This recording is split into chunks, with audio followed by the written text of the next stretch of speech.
7 से 9 नवंबर जयपुर बनेगा बौद्धिक महाकुंभ की भूमि। जयपुर डायलॉग्स 2025 में एक मंच पर आएंगे वे सभी योद्धा, इतिहासकार, चिंतक, रणनीतिकार और धर्म रक्षक जिनकी आवाज़ है भारत की आत्मा।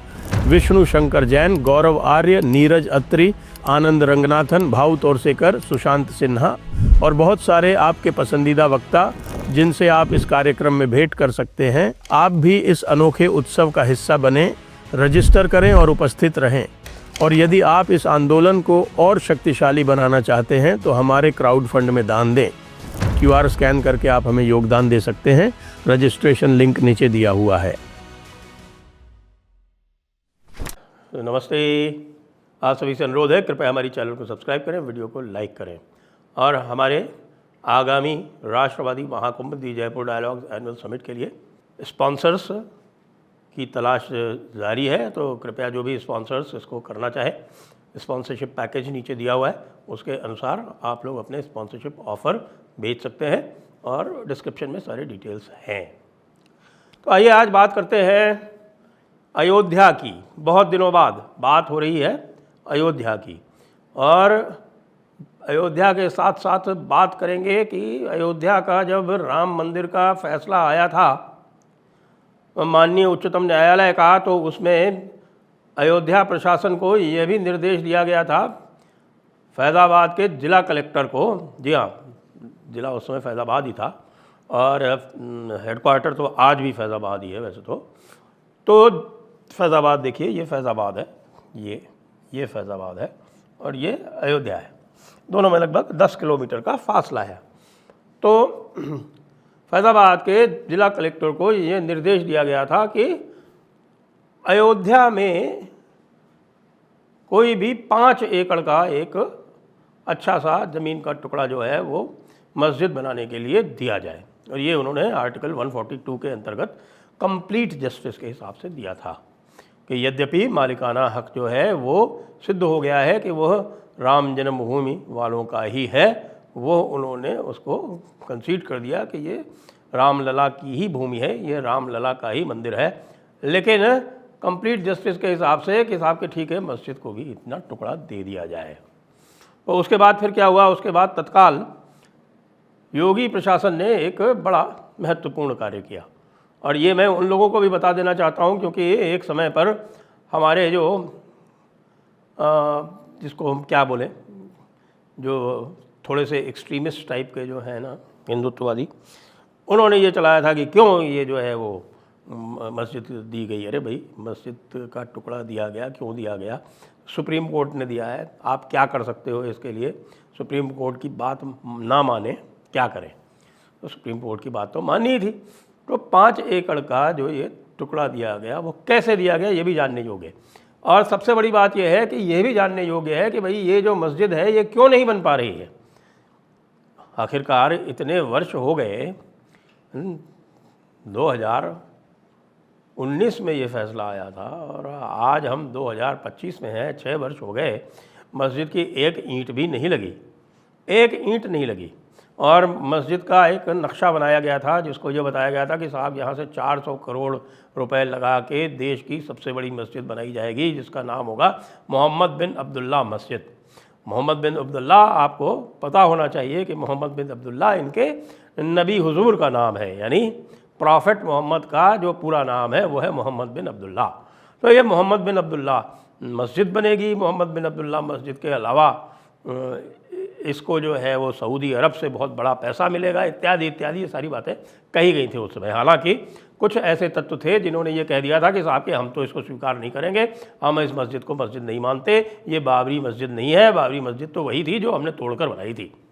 और उसके बाद भी आपने कई लोगों को सुना होगा, साजिद रशीदी जैसे, या कल ही आपने सुना होगा बंगाल में, बांग्लादेश में बोल रहे थे कुछ मौलवी कि हम भारत को पूरा इस्लाम, भारत के ऊपर पूरा इस्लाम नाफिज करेंगे, भारत का पूरा इस्लामीकरण करेंगे और राम मंदिर को तोड़कर वहाँ पर वापस बाबरी मस्जिद तीमार करेंगे। तो आइए थोड़ा सा ये जो चर्चा हो रही है इसके पीछे जाते हैं कि भाई ये कौन सी मानसिकता है जो सुप्रीम कोर्ट के आदेश को नहीं मान सकती। जी, उसकी बात तो करेंगे, लेकिन पहले ये जान लें कि मस्जिद के लिए प्रशासन ने क्या किया, क्योंकि प्रशासन के ऊपर कोई दोष आरोपित किया जाए तो वो गलत होगा। 2 दिन से लगातार समाचार पत्रों में यह समाचार आ रहा है कि साहब की ADA यानी कि अयोध्या डेवलपमेंट अथॉरिटी ने मस्जिद के निर्माण के लिए अनुमति नहीं दी है क्योंकि उन्होंने NOCs प्राप्त नहीं किए। अब ये क्या खेल है, आइए समझते हैं पहले इसको। देखिए, अयोध्या, राम मंदिर यहाँ अयोध्या में है। ज़िले का नाम, जिस समय निर्णय आया था, ज़िले का नाम था फैज़ाबाद। निर्णय था अयोध्या में 5 एकड़ ज़मीन का अलॉटमेंट किया जाए। फिर क्या हुआ, फिर योगी प्रशासन ने ज़िले का नाम बदल कर दिया अयोध्या। ये फैज़ाबाद तो अपनी जगह पर रहा, ज़िले का नाम हो गया अयोध्या डिस्ट्रिक्ट।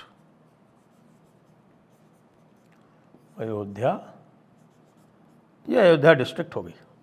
फैज़ाबाद डिस्ट्रिक्ट से अयोध्या डिस्ट्रिक्ट हो गई। डिवीज़न का नाम भी अयोध्या डिवीज़न कर दिया गया। तो अयोध्या डिवीज़न, अयोध्या डिस्ट्रिक्ट में अयोध्या। और तो और ये जो रेलवे स्टेशन था जिसका नाम था फैज़ाबाद, उसका नाम भी बदल के कर दिया गया अयोध्या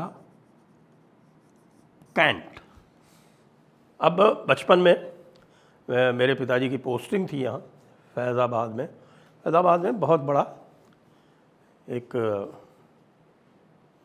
कैंटोनमेंट है और कैंटोनमेंट में एक आपका रेजिमेंटल सेंटर इत्यादि भी है। गुरखास का यहाँ पर बड़ा मंदिर भी है और बड़ा यहाँ पर गुरखास जो है वो एक पूरी यहाँ पर ब्रिगेड तैनात रहती है। तो ये नाम बदल दिया, अयोध्या कैंट कर दिया और इसका जो नाम था अयोध्या जंक्शन था, ये अयोध्या धाम जंक्शन हो गया। तो अयोध्या धाम हो गया, अयोध्या कैंट हो गया। और फिर उसके बाद ज़मीन अलॉट कर दी गई क्योंकि भाई अयोध्या डिस्ट्रिक्ट हो गई तो ये पूरा ज़िला अयोध्या हो गया।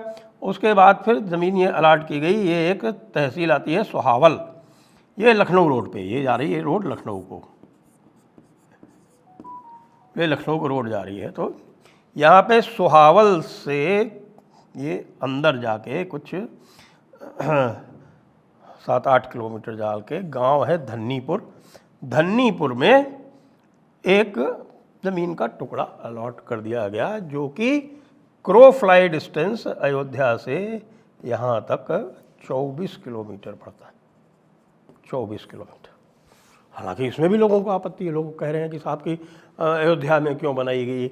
अब ना तो अयोध्या देखी, ना अयोध्या की टोपोग्राफी देखी, ना अयोध्या का एरिया देखा, हल्ला गुल्ला करना है कि साहब यहाँ क्यों अलॉट की गई। अरे भैया 24 किलोमीटर है, इस देश में कहीं भी कोई भी उठा के मस्जिद बना लेता है।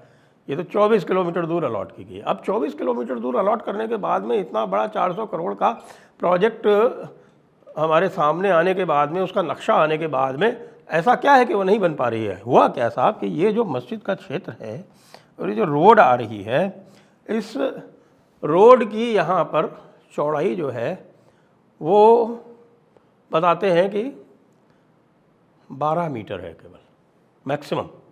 कुछ जगहों पर वो 8 मीटर ही है। तो 12 मीटर का मतलब हुआ करीब 40 फीट की रोड है।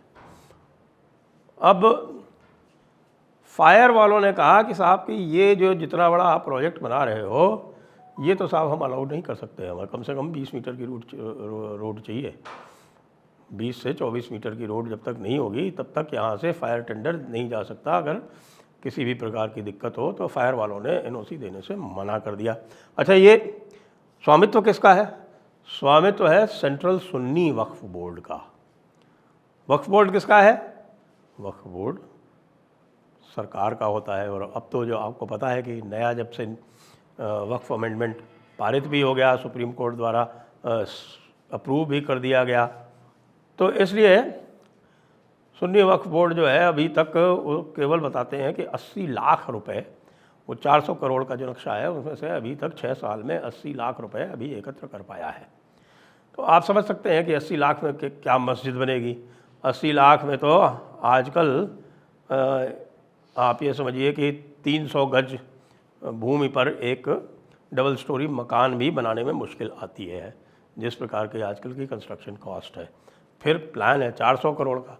तो 400 करोड़ के हिसाब से साहब ये रोड नहीं है। तो अब ये रोड कैसे बनेगी साहब? इस रोड को बनाने के लिए तो ये गांव जो है धन्नीपुर का, इस आंवल से धन्नीपुर के बीच में, इस गांव को उजाड़ना पड़ेगा। अब गांव कौन उजाड़ने देगा?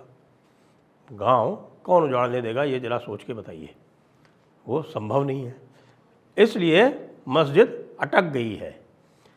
अब मस्जिद अटक तो गई है, लेकिन मानसिकता दूसरी भी है। इसमें ये भी है कि साहब सही बात पूछिए तो सुन्नी मुसलमानों का इस मस्जिद में कोई इंटरेस्ट नहीं है, उनकी कोई रुचि नहीं है। उनका ये कहना है कि साहब कि मस्जिद तो वहीं बनाएंगे, और जब हमारा राज आएगा, जब दारुल खिलाफा वापस यहाँ भारत में नाफिज होगा, उस वक्त इस राम मंदिर को तोड़ के ही हम उस मस्जिद को बनाएंगे। इस मस्जिद को हम अपनी पुरानी मस्जिद मानने से इनकार करते हैं। भाई लोग मुनकिर हो गए, उससे इनकार किया गया। शिया आज भी कह रहे हैं कि साहब की मस्जिद हमारी थी, तुम्हारी कहाँ से आई। बहरहाल इन सब विवादों के चलते जो लब्बो लुबाब है, जो सारांश है, वो सारांश ये है कि मस्जिद के बनने की दूर दूर तक संभावना नहीं है, क्योंकि अकेले फायर डिपार्टमेंट की ही एनओसी नहीं है। एनओसी जो है पीडब्ल्यूडी ने भी नहीं दी है।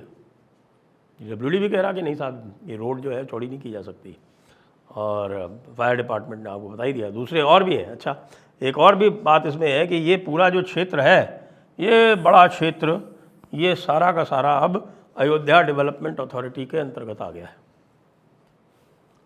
अगर ये रेवेन्यू विलेज ही रहती तो पंचायत से नक्शा पास किया जा सकता था, लेकिन अब ये तो भाई अयोध्या डेवलपमेंट अथॉरिटी के कार्यक्षेत्र में है।